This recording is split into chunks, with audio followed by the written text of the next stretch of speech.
And right now, questions and concerns remain tonight as the chemical plume lingers over parts of metro Atlanta. What business owners and residents want to see from county officials. And good evening. I'm Jonathan Martin. And I'm Jennifer Bellamy. Tonight, Rockdale County's overnight shelter in place has been extended through the weekend. Officials now asking residents to stay inside from 7 p.m. to 7 a.m. until Monday. This comes 5 days after a chemical reaction sparked a fire inside the biolab facility. Chlorine is still being released into the air, and that's the white plume that so many have been seeing, which has been mistaken as smoke coming from the rubble. 11 Alive's Cody Alcorn has been covering this situation for us all week and has some new information tonight. He's live just outside that facility where, Cody, the cleanup continues.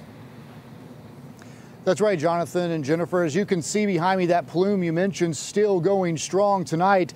In fact, the sheriff sending this letter to nearby businesses on Black Lawn Drive and Olympic Court, telling them they must remain closed because the chlorine levels are so high, it's not safe for long exposure.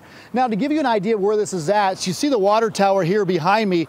Those businesses are to the left of that water tower. Now, directly behind the tower, you can barely see the rubble, but it's where that gas is being released. That is the actual building that caught fire and collapsed on Sunday. Now crews are back there working around the clock to clear that debris so they can actually get to those chemicals underneath. Now, I was actually on the other side of this facility yesterday talking with a business owner who has not been able to return to his facility, which is right next door, since Sunday, and it's really almost crippling his business. But while I was over there at the VFW, I noticed a lot of activity around this pond that many here have fished out of. Take a look at this. I actually posted some video of this on my social media, and it blew up overnight because no agency has publicly talked about what they are doing at this site. Well, just hours ago, the DNR finally confirming crews are aerating the pond, which is creating a white bubble and haze being produced there. That's basically adding oxygen into the water. This is because runoff from the water used to fight the fire on Sunday reached this pond. Now, as far as those big tanks a lot of people are seeing, they're called frac tanks, and DNR says all the water being used in the neutralization process of the chlorine here is being stored in these tanks until it can be disposed. Now, I will tell you, there are a lot of unknowns. It's really unclear just how big of an impact this disaster is going to be on this community, but I'll tell you, as far as that debris goes, people are finding on their property here in Rockdale County and surrounding counties, while the emergency management is telling us people should not pick this up. Some people have already done that and disposed of it themselves. And listen to this, Jonathan and Jennifer, tonight.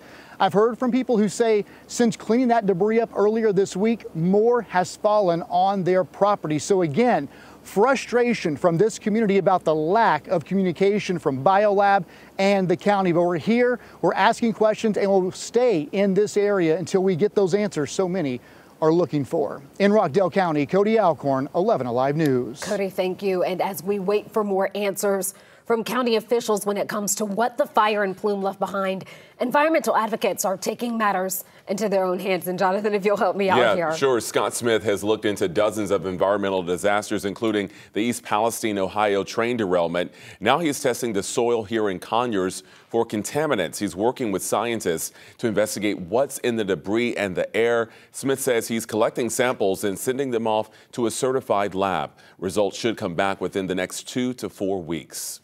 And to follow our full coverage on this chemical plume, including how to check the air quality in your area, text the word plume to the number right here, 404-885-7600. We'll send links to that information directly to your phone.